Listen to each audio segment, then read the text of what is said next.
여러분 안녕하세요.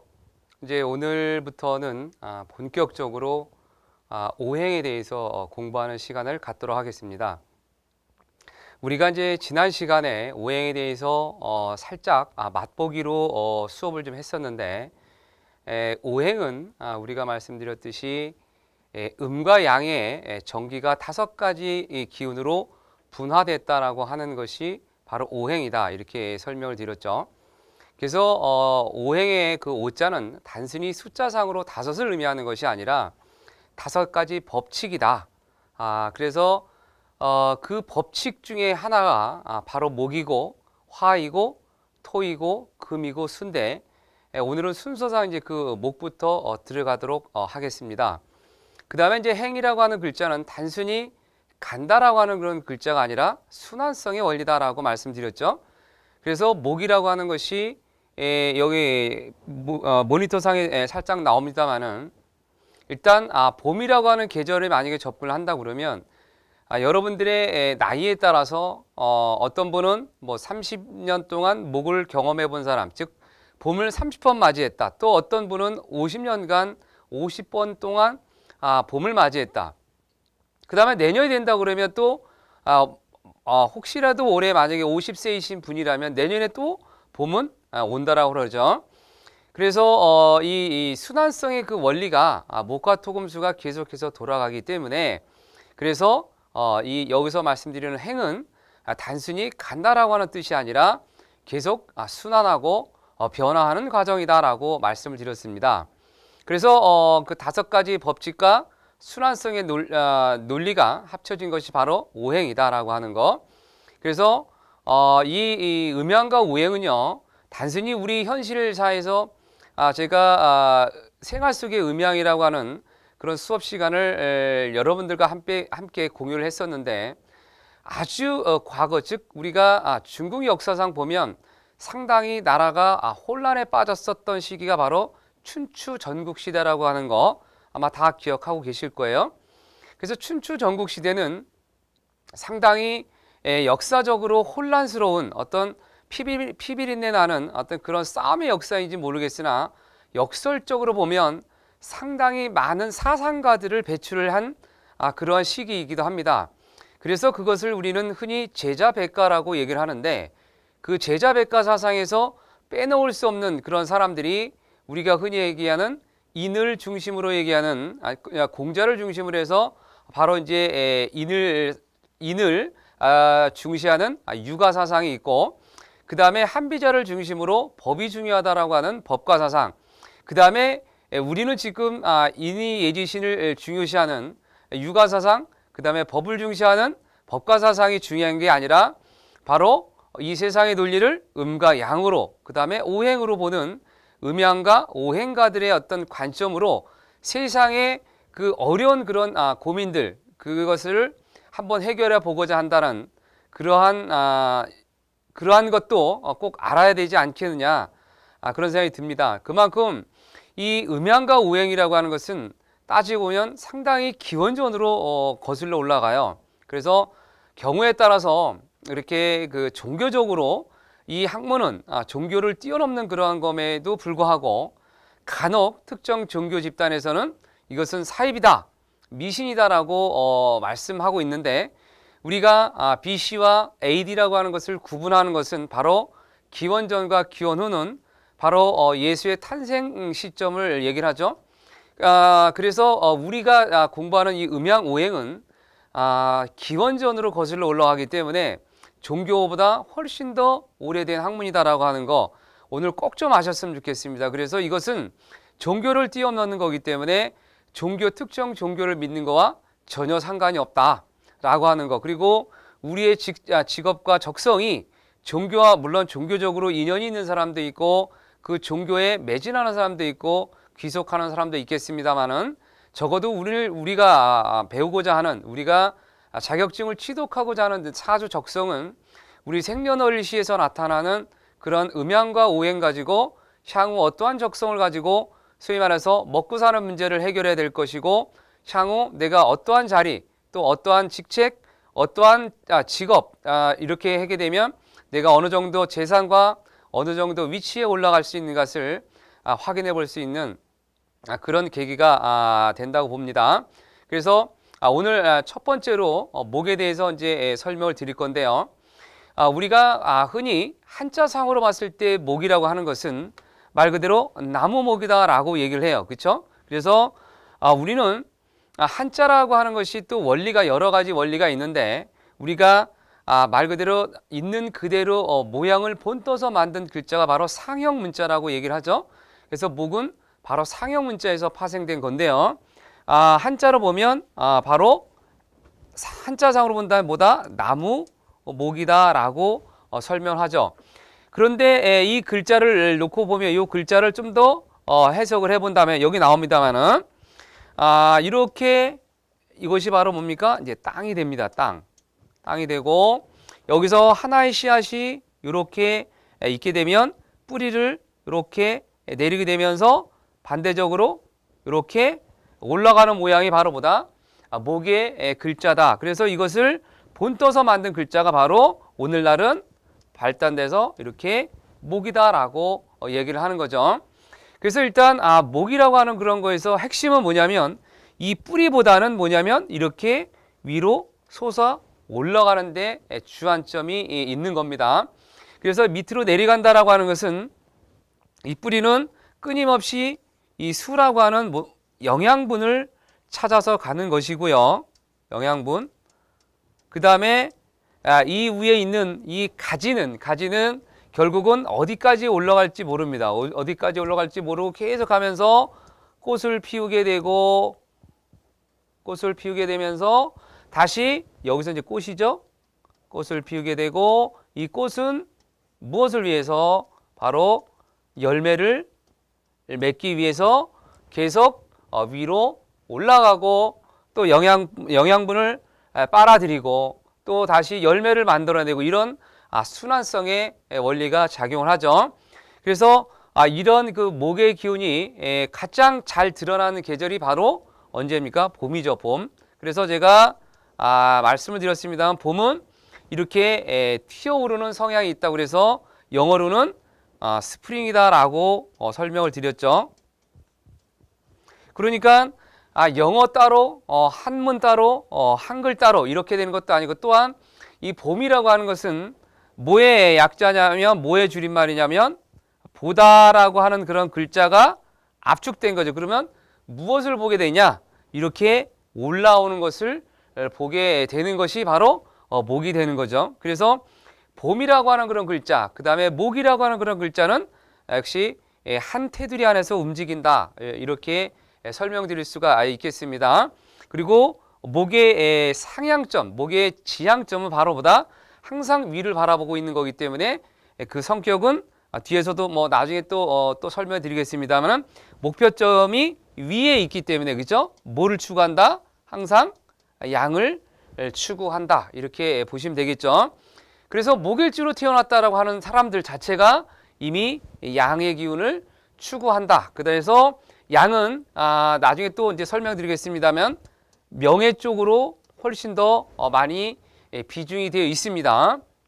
그래서 상향점에 있다라고 하는 것은 명예를 중요시 하는 사람이다. 이렇게도 판단할 수가 있겠습니다. 그래서 계절적으로 본다면 봄에 태어난 사람 또는 또 이따가 보완 설명하겠습니다만은 갑과 을이라고 하는 것 중에 특히 갑목이라고 하는 그런 성향으로 태어난 사람이라면 그 포커스가 항상 기본적으로 상향인 명예 쪽에 중심을 두고 있다라고 하는 것을 알고 계시면 될 것 같아요.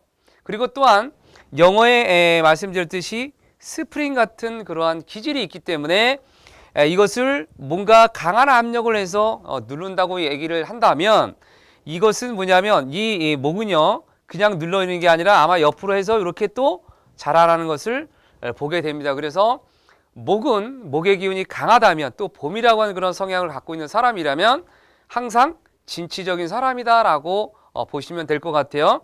그래서 아직까지 일간에 대해서 잘 모르신다면 일단 생년월일이 언제인가요? 라고 여쭤보면서 봄에 태어났다라고 하는 것을 안다면 봄에 태어나는 그러니까 양력으로 2월 4일부터 5월 4일까지 태어난 사람을 우리는 봄에 태어난 사람이라고 얘기를 하는데, 그 계절에 태어난 사람이라면 일단 매사 진취적이고 그 다음에 양의 속성을 추구하다 보니까 주로 집 안에 있는 것보다는 집 밖에 나가서 상당히 활동적인 그런 성향을 보일 것이다 라고 추정을 할 수가 있겠습니다.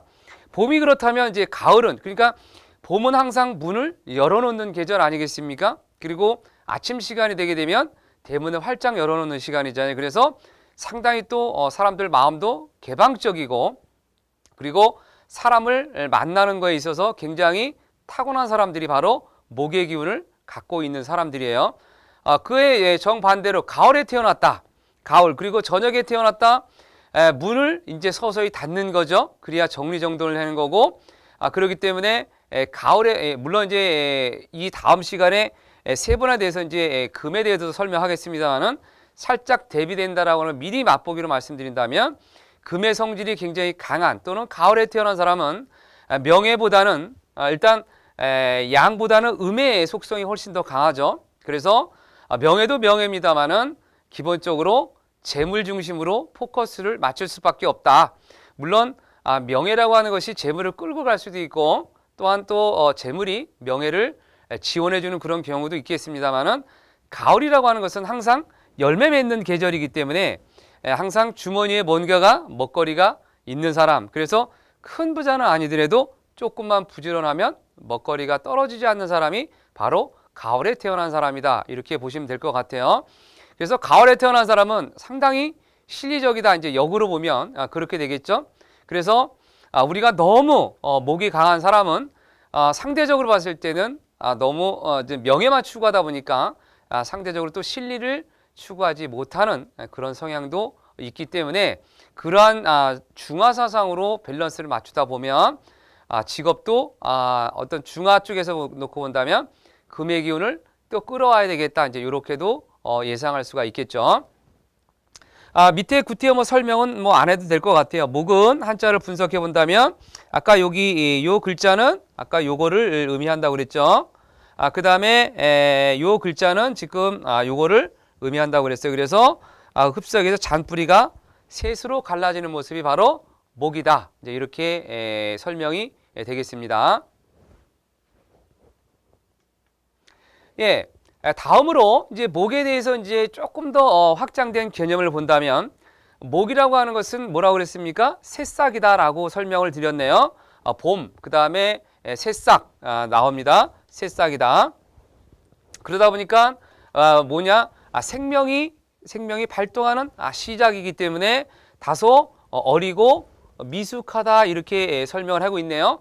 인생에 있어 10대는 정말 우리가 질풍노도의 시기라고도 설명하죠. 그래서 어디로 튈지 모르는 럭비공과 같은 그러한 세대가 바로 목의 세대, 즉 20세 이전의 세대가 바로 목이죠. 그리고 목은 아까 설명드렸습니다만은 위로 상향하는 그런 성향이 있기 때문에, 우리가 일반적으로 남자나 여자를 통틀어서 키가 크는 나이는 물론 아주 드물긴 합니다만은 20대 중반까지도 키 큰 사람이 있다고 얘기를 하지만, 가장 그래도 성장점이 많이 발달되는 시점이 남자를 친다면 한 중학교에서 고등학교 시점, 그죠? 고등학교 한 1학년 때까지, 좀 늦으면 성장점이 늦은 사람들은 2학년, 3학년까지 오는 경우도 있습니다만, 대다수 보면 중학교에서 이제 고등학교 시점에 상당히 키가 많이 크는 걸 알 수 있죠. 그래서 목이라고 하는 것은 인생에 있어서 20세 이전에 초년을 의미하기 때문에 그때 위로 상승하는 기운이 굉장히 강하고, 목기가 잘 발현된다 그러면 키가 클 수밖에 없는 거죠.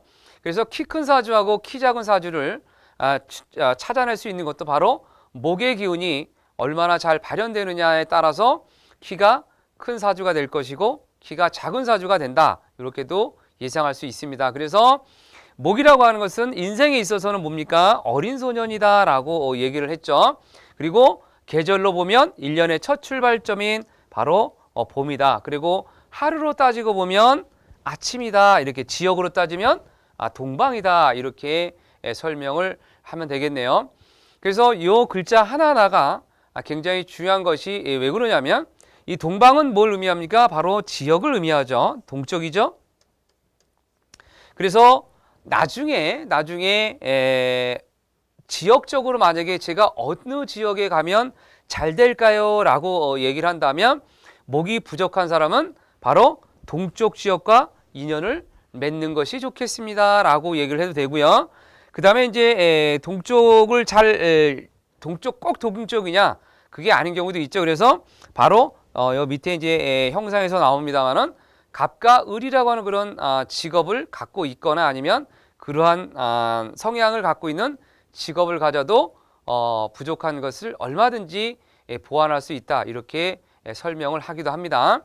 그래서 목은 다시 한번 정리하자면 하루에 시작하는 하루로 보면 아침, 그 다음에 계절로 따지면 봄, 그 다음에 인생으로 따지고 보면 어린 소년의 시절이다.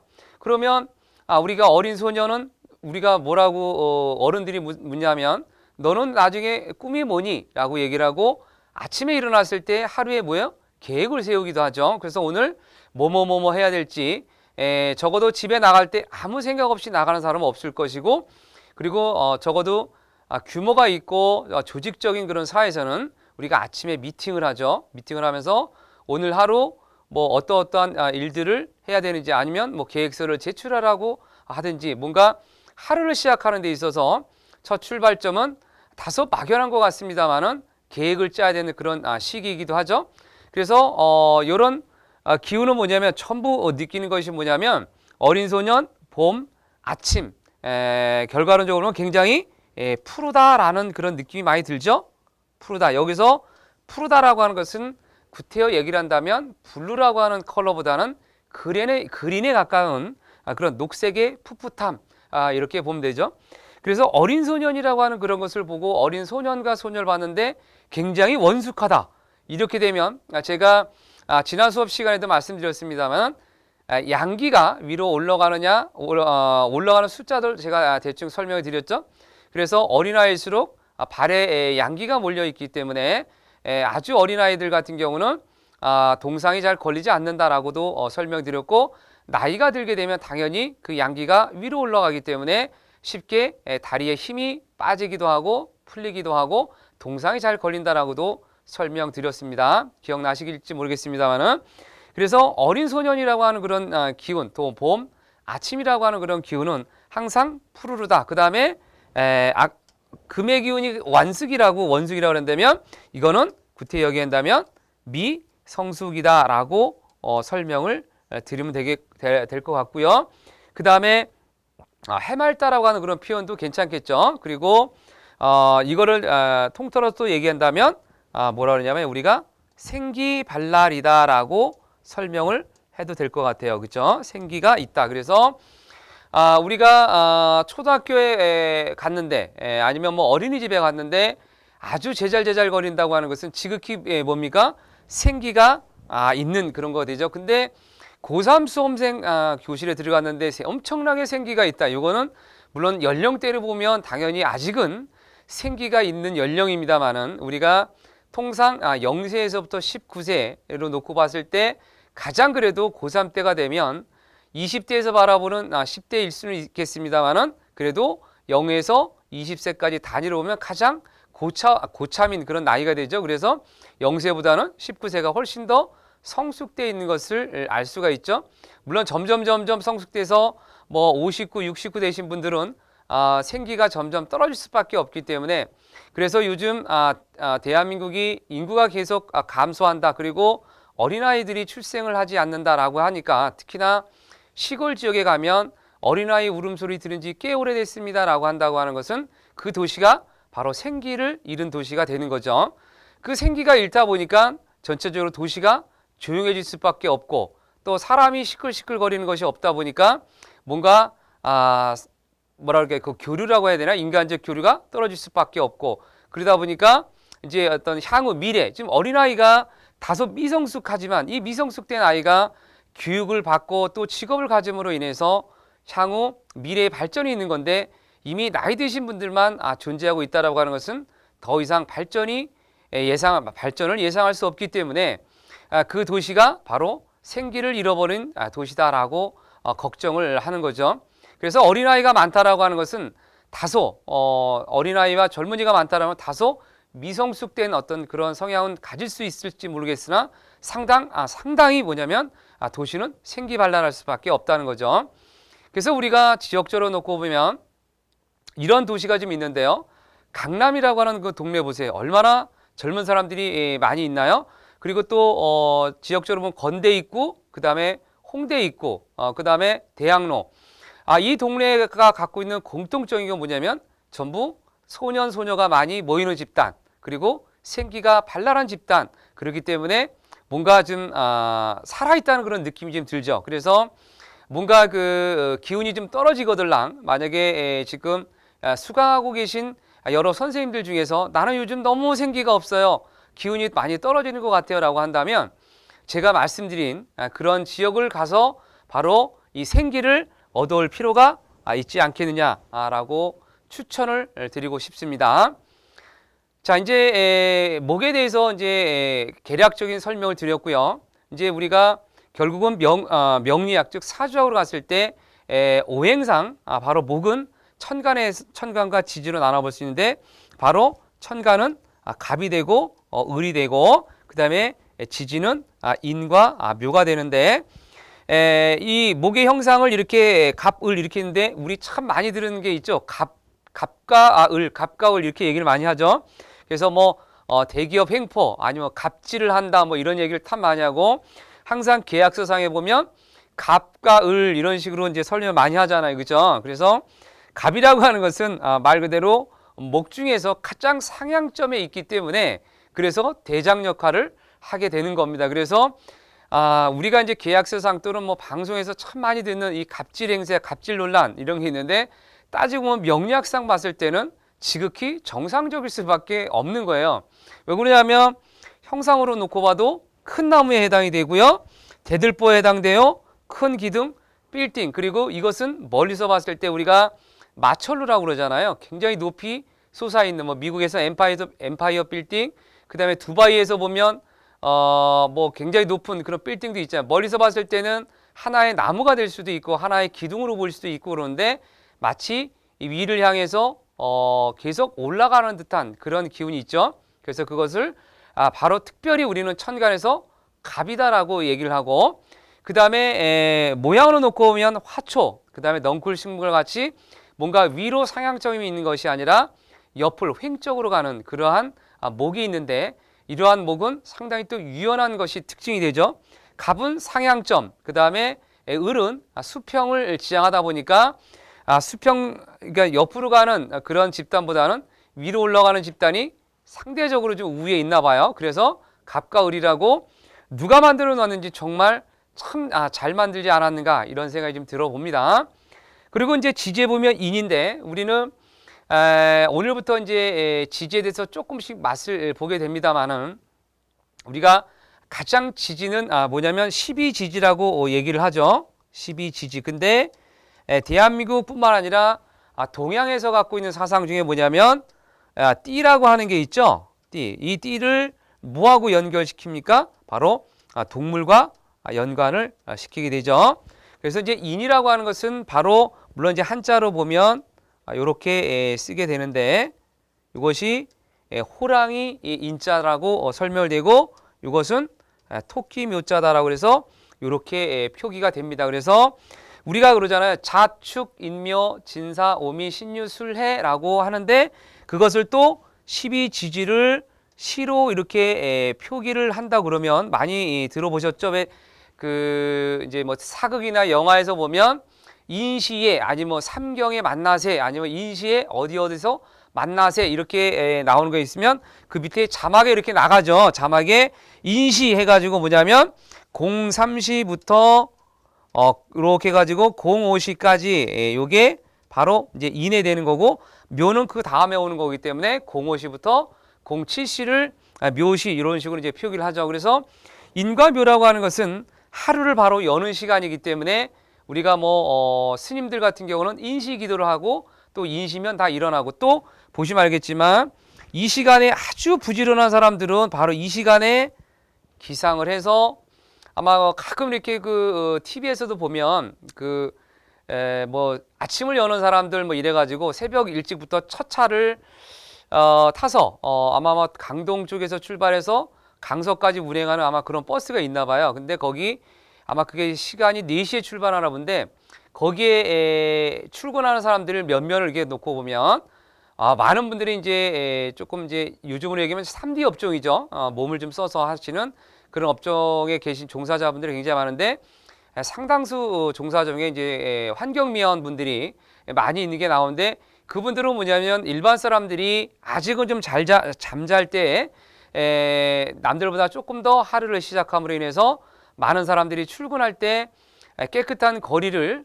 미리 만들어주는 참 훌륭하고 고마운 분들인데 그분들이 일어나는 시간은 보통 이 시간에 되면서 이미 직장에 출근해서 많은 사람들에게 혜택을 주고자 이렇게 노력한다는 거죠. 그래서 목이라고 하는 것은 천간에 갑과 을이 있는 거고 지지로는 인과 묘가 있는데 목의 형상으로 놓고 보면 상당히 큰 나무다. 그 다음에 대들보, 큰 기둥, 빌딩 등은 전부 큰 갑목에 해당이 되는 거죠. 이 공통점은 전부 모양이 이렇게 돼가지고 올라간다는 그런 느낌이 좀 있는 거고 을이라고 하는 것은 그래서 뭐라 붙이자면 갑목, 을목 이렇게 표기를 하는데 을이라고 하는 것은 우리가 이제 잔디도 그렇고 잎이 이제 이렇게 난초처럼 끝이 내려가는 거거나 아니면 칡덩굴처럼 큰 나무를 감고 올라가는 어떤 그러한 넝쿨 식물들은 전부 을이다라고 배석을 시키고 있습니다. 그래서 갑목의 장점은 상향성, 을목의 장점은 바로 수평지기, 그 다음에 유연함이다. 이제 이렇게 보시면 될 것 같네요. 다음으로 이제 목의 성질에 대해서 말씀을 드릴 건데 아까도 뭐 미리 말씀을 드려서 크게 어려움이 없으리라 보는데요. 목의 가장 큰 특징은 바로 위로 올라가는 상승작용이다. 그래서 위로 올라간다라고 해서 상승이다 이렇게 얘기를 하는 거죠. 그래서 이 목이 갖고 있는 특징 중에 바로 상향성도 있으면서 이것은 바로 성격상 진취성이다라고 설명을 드릴 수가 있는 겁니다. 그러면서 또 한편으로 놓고 보면 승부욕이 상당히 강하다라고 얘기를 하고 또 뭐예요? 위로 올라가는 계속 위로 올라가는 성향이 있으니까 우리가 특히나 얘기할 수 있는 자존심이 상당히 강한 그런 사람들의 유형이 바로 목의 기운을 갖고 있는데 그 중에서도 특히 갑목이 갖고 있는 어떤 그런 기운으로 보시면 될 것 같네요. 그래서 여기 상승작용으로 자라면서 뻗어간다라고 하는 것이 특징이 되고요. 반면에 조금 단점이라고 얘기한다면 앞으로만 전진하는 그런 성향이 있다는 거죠. 그래서 미래지향적인 것까지는 좋습니다만은 여기서 보면 바로 꺾이길 싫어한다. 이것이 바로 승부욕이 되는 거고 자존심이 된다. 이렇게 설명드릴 수 있겠습니다. 그런데 목이라고 하는 것도 우리가 오행이라고 하는 거에서 이것은 바로 순환성이다라고 설명을 드렸죠. 순환이다. 그런데 이 목이 계속해서 계속 목만 갖고 있을 수 없잖아요. 그래서 계절마다 모습이 달라지기 때문에 유독 목은 봄에 되면 이렇게 나무에서 새싹이 조금씩 나오기 시작합니다. 그 다음에 이제 여름이 되면 이제 뭐가 돼요? 이렇게 꽃이 피게 되고 가을이 되면 열매가 맺으면서 서서히 이 잎이 누렇게 황금색으로 바뀌죠. 그래서 봄에는 초록색 잎을 띠고 있고 가을은 황금색이라고 표현할까요? 아니면 뭐 누런색 아니면 노란색 단풍 그러면서 이제 열매를 맺잖아요. 그래서 목이라고 하는 그런 기운은 이렇게 임기응변도 상대적으로 강하다. 그래서 임기응변이 가장 강한 일주 중에 하나가 바로 수일주인데 수일주와 더불어 목일주도 상당히 임기응변에 강합니다. 그래서 임기응변이 또 가장 안 되는 기운은 바로 가을의 기운을 갖고 있는 금일주가 되는 거예요. 그래서 금일주는 한번 만들어져 있으면 쉽게 변하지 않는다. 이제 자존심도 이제 등급이 있는데 가장 글쎄 그 위에 승부욕과 자존심을 놓고 본다면 이제 목일주라고 보는 게 왜 그러냐면 여기서 이렇게 나무가 올라간다 그러면 다시 또 여기서 올라가게 되고 그다음에 우리가 빌딩 숲을 놓고 보게 되면 어느 빌딩에서 만들어졌으면 그 다음 만들어졌을 때는 상대방보다 조금 더 높이 또 상대방보다 조금 더 높이 그래서 목의 기운을 가장 잘 쓴다면 서로 소통하면서 선의의 경쟁을 갖는 어떤 긍정적인 면은 이제 그런 게 있는데요. 부정적인 거를 본다면 이제 너무 자존심 강해서 꺾이기 싫어한다라고 하는 것도 단점이라면 단점이 될 것 같아요. 자, 이제 아까도 또 누누이 설명드렸습니다만은 목의 기운 중에 갖고 있는 특징은 바로 소년의 마음이다. 그래서 소년이라고 하는 것은 현실보다는 항상 미래에 훨씬 더 관심이 크죠. 그래서 우리는 소년이여 꿈을 가져라, 야망을 가져라라고 하면서 보이스 비 앰비셔스라고 하는 그런 말을 다 들어봤습니다. 그래서 목의 기운을 갖고 있는, 목이 원래 갖고 있는 추구하는 것은 바로 꿈과 희망이다라고 보시면 되죠. 그래서 아이들한테, 5살 어린아이한테 너는 과거에 뭐를 했니? 이렇게 묻는 분은 아무도 없습니다. 너 나중에 무엇이 될래? 너 뭐가 되고 싶니? 이렇게 물어보죠. 그리고 또 목의 기운이 강한 사람들이 의외로 뭐냐면 건망증이 심할 수밖에 없는 것이 앞으로 나가다 보니까 뒤에 관심이 없어요. 과거는 관심이 없어요. 그리고 오로지 자기는 앞만 보고 가고 있기 때문에 목의 기운이 갖고 있는 사람 또는 목의 일주로 태어났다고 하는 사람은 과거 지향적보다는 미래 지향적이기 때문에 상당히 잊어먹기, 우리가 이제 망각이죠. 영어로 보면 forget이죠. 좀 잘 잊는다. 쉽게. 그래서 우리가 뭐 뒤끝이 별로 없다라고 할 수 있는 일주 중에 하나가 바로 봄의 마음을 갖고 있는, 소년의 마음을 갖고 있는 목이다라고 설명드릴 수 있겠습니다. 그래서 활발하게 움직이는 어떤 그런 기운이 바로 목이다. 그리고 봄이 갖고 있는 특징 중에 하나, 또 소년이 갖고 있는 특징 중에 하나가 바로 하고 싶은 것을 자제하는 능력과 인내심 부족. 그래서 목일주가 갖고 있는 최대 핸디캡이 바로 뭐냐면 인내심 부족, 참을성 부족이다. 이렇게 설명을 드리면 되겠죠. 그래서 우리는 어린아이들, 학생들을 상대로 뭐냐면 마음 수련 같은, 그래서 뭔가 참는 인내심에, 그래서 왜 간혹 보면 해병대 왜 체험학습, 뭐 입소 뭐 이런 것도 하는 것이 바로 이 인내심 향상 프로그램이라고 이제 보시면 되겠죠. 그리고 이제 갖고 있는 장점 중에 하나가 뭔가 버리기는 좋아한다. 바로 이게 소년의 마음이고 봄이 갖고 있는 특징이다라고 보시면 될 것 같아요. 다만 여기서 마무리가 약하다, 인내심 부족이다 라고 하는 부분이 목이 갖고 있는 핸디캡 또는 아킬레스건이다라고 보시면 될 것 같네요. 그래서 목일주로 태어나면 벌리는 건 잘하는데 마무리가 잘 안 되네요. 봄의 계절에 태어난 사람은 벌리는 데 선수, 마무리는 미숙, 이렇게 얘기를 해도 상당히 잘 맞겠죠. 그래서 목의 기운이 갖고 있는 사람들은 계획을 하는데 굉장히 좋게 돼 있고 사람들 만나는 직업과 인연을 맺는 것이 훨씬 더 좋을 수도 있겠습니다. 예, 다음으로 이제 목의 성격에 대해서 이제 말씀을 드릴 건데, 특히 이제 일간이라고 해서 지난번에 말씀드렸듯이 연, 월, 일, 시. 예, 그래서 태어난 일을 우리는 사주에서 일간이다라고 설명을 한다고 그랬죠. 그래서 그 일간이 목의 기운으로 봐야 되는데, 목이 우리가 이제 음양오행 그 다음에 사주팔자를 더해보면 대략 10가지 경우의 수가 기본적으로 나오죠.